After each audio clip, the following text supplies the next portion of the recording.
Hi guys, compliments of the season and welcome to my YouTube channel. For those who do not know me, my name is B1 or B1. I'm a film student with a huge passion of film. This page was originally created to showcase my talents, my work, basically sort of a portfolio of mine. As a film lover, I tend to rewatch many of my favorite films. And on every rewatch, I notice a detail that really made the film so much better. And so I always sit with a notebook and make notes so that would improve me as a filmmaker as well. Now, many of you on my social media were requesting me to elaborate on these notes, to explain them further on. So thank you for your support. And therefore, this video is the first of what hopefully will be many film analysis to come. I've already done quite a few. I've done Spotlight, I've done Everest, The Martian, E.T., Tamasha, Black, even Avengers Endgame. One more thing I like to do when I'm analyzing these films is to visually represent the flow of the film on a graph. These graphs represent the emotions of the film. So they do not represent whether a film is good or not. I've made it that way. So if you're somebody here to check out a review for the film, this video may not be for you. But that's what I really love to do. I love to analyze these films in such detail because I want to see the literal emotional roller coasters that audiences go through, the emotions, the flow of emotions the film goes through. So I make these graphs. Well, without any further delay, I really hope you like this video. Many of you may know that YouTube has changed a couple of their rights and terms and conditions. So a lot of content it's finding really hard for content creators to actually get their content to larger audience. So if you really like this analysis or you really find it very helpful, just hit a single like. You can share it if you really like it. Because it would really help a lot of other people to get this content and probably learn more. Well, let's get started then. The film I've chosen to analyze today is a light film. It's called Gifted. It released in 2017. For those of you who have not watched this film, I would really highly recommend you to watch the film before checking out this analysis because it really hits better when you watch it for the first time without all this into your head. But well, if you're somebody who really doesn't mind it or have watched this film, I really hope you like it. Gifted is a story about Frank and Mary Adler, played by Chris Evans and Mckenna. It is a story about an uncle who is left with the responsibility of his niece, who literally explodes into a child prodigy, a very, very smart 7-year-old. Mary, as a character, through the film is stuck between intellectual giftedness and just wanting to be a child. Much like us at that age, however, unlike Mary, we for some reason wanted to be adults. The graph for this film represents two extremes: living a normal, dull or basically boring life versus literally being a child genius.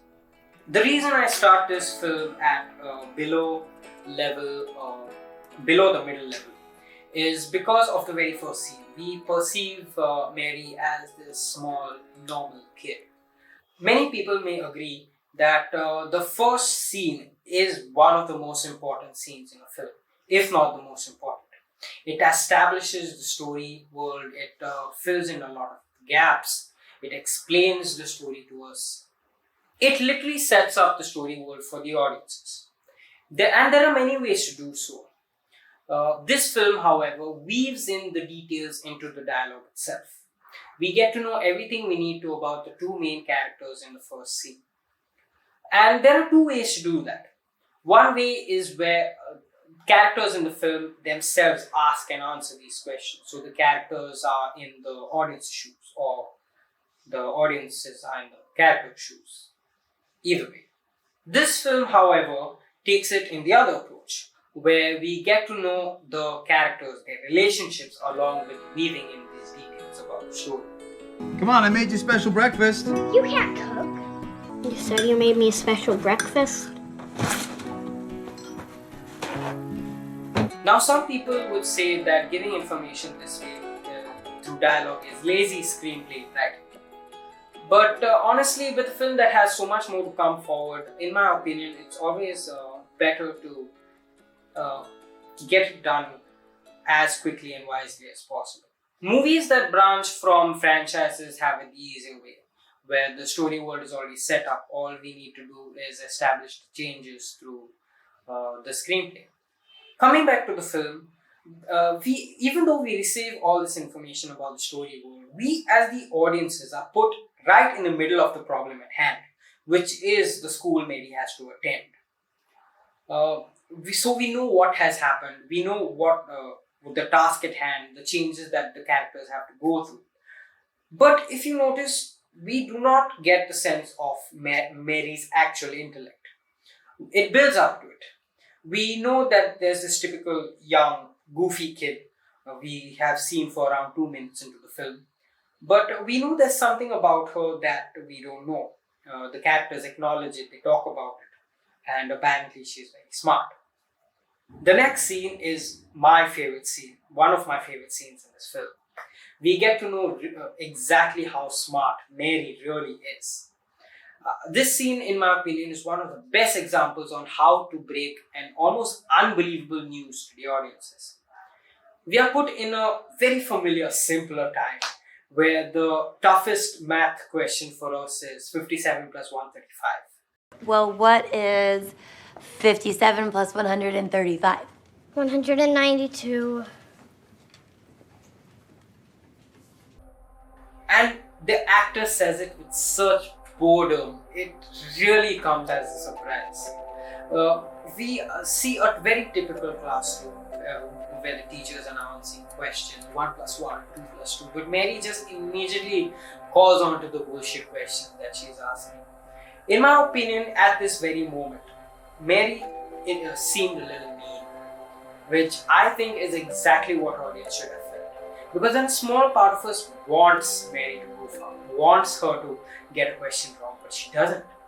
That's what creates a surprise. The rest of the screenplay in the scene just enhances the feeling.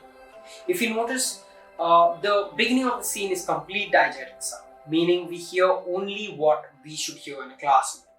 So no music. But then the music slowly creeps in when we realize, damn, she's smart. Yeah?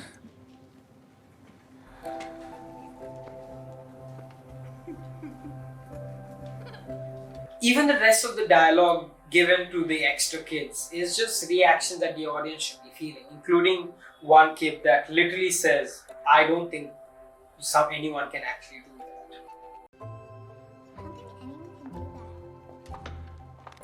But at this point we realize she is smart, but still a child.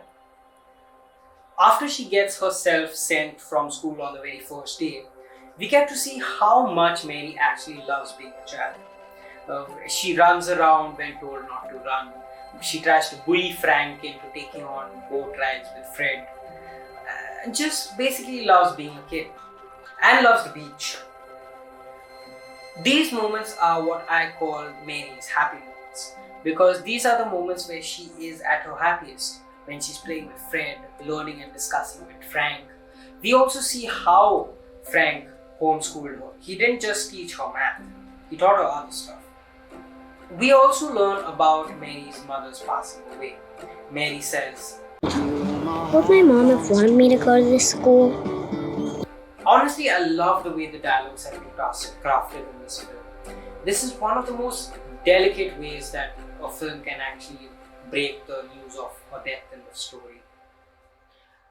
After a scene or two, we realize how Mary's mother actually passed away through Mary's teacher, Bonnie, played by Jenny Slate. We get to know about her suicide and how Mary ended up with Frank. But how does Mary's teacher, Bonnie, find out about Mary's mother? Google. which proves how easy it is to find out about Mary, which then leaves Mary's absentee father with absolutely no reason to have not searched for her all these years, which is just a setup for the custody battle that happens later on in the film. From here on, in my opinion, the first half of the film is done. We know the two main characters. We feel like we really get them. But no. The next time we see Mary in her classroom, she is lost in her math. She is just into the math in the work that the teacher gives her. We see the genius that is Mary and just lost in the work, and the music just completely takes over, disconnecting us from the diegetic sound. Rob Simmons, who composed the music for the film, must have composed like 3 different themes, 2 which are for Mary. The first one from the second scene, which slowly creeps in, that one is Mary's theme. We hear it a lot when Mary has her moments. But this one is a different theme. This one is much more fast-paced, with beautiful piano work and violin, and this one is Mary's math theme.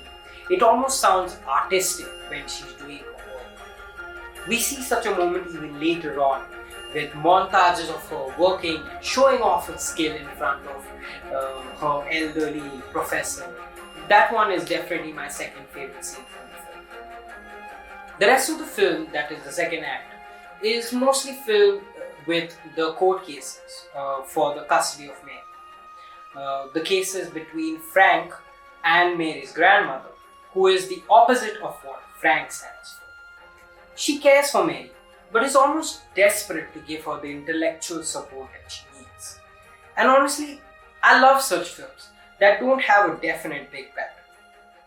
She loved her daughter, she loves Frank and Mary, but her responsibilities extend beyond being a mother and a grandmother. It extends beyond almost science and mankind, which is why we don't hate her. Even her relationship with Frank is not pure hate. As I mentioned before, they stand for 2 opposite sides, much like the graph. Frank stands for Mary's childhood, the grandmother stands for Mary's intellect, which is why we don't disagree with her, especially since Mary verbally tells us that she wants to stay with Frank. But I don't want to live with her. She's bossy. I've heard that.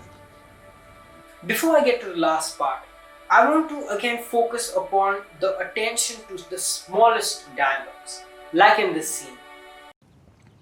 Last month you said I was the worst uncle in the world and you wished death upon me because I didn't buy you a piano. Do you mean that? No. Frank could have said anything. He could have said a TV, but he says piano. And then Mary tries to bully her way into getting a piano. The piano is used as a device to explain what Mary could want. And we see it again in the grandmother's house when Mary goes to visit. So we look at it and go, uh-oh, she has a piano. So we as the audience begin to wonder, is the grandmother the better option? But then again, Mary verbally told us who she wants to be. Then later on, we see the piano again, when Frank finally gives in to the custody battle and decides to leave Mary with the foster family. He thinks the family is perfect because they could afford a piano. And honestly, that scene was such a gut punch with slow music and the slow-paced shots. So as you can see up till now, it all seemed to be leading up to this point. Like, Mary's childhood didn't even stand a chance against her brilliance that kept exploding. So finally, we have this ending where she is with a foster family. We assume that it should be a good life, that she should be able to get the support that she needs. And maybe Frank wasn't even needed in her life. And so we almost end with this. But then we suddenly see Fred up for adoption. And why is he up for adoption? Who brought this cat in? Some guy. He said it was an allergy issue. Evelyn. Again, another detail that was set up from the very beginning. We see the grandmother. Still with the allergies? Why in God's name have you got a cat? You don't even like cats. Want to come inside? Cat. We even see a tissue in her hand even before she acknowledges having the allergy to cats. And finally, we get our happy ending. Frank pulls his high cards and twists the story in his favor. Although they have passed the point of no return, Mary has already come such a long way in her learning. She has gone from primary school to these intellects. And Frank can't go back. They can't go back to their normal. So what do? They find a middle ground where Mary gets to attend these high classes while being able to live her life as a kid. We may not know how Frank manages that, but a little presence of somebody in the crowd may hint at it. And that's it. That's my points that I've taken away from this film, Gifted, my learning as a filmmaker. And I hope you like this video, like the analysis. And if you do, please share and comment. If you notice something that I missed, or you want to recommend another film that I could watch and analyze, please do comment about it. And I hope you like this video and do share it with your friends. Thank you.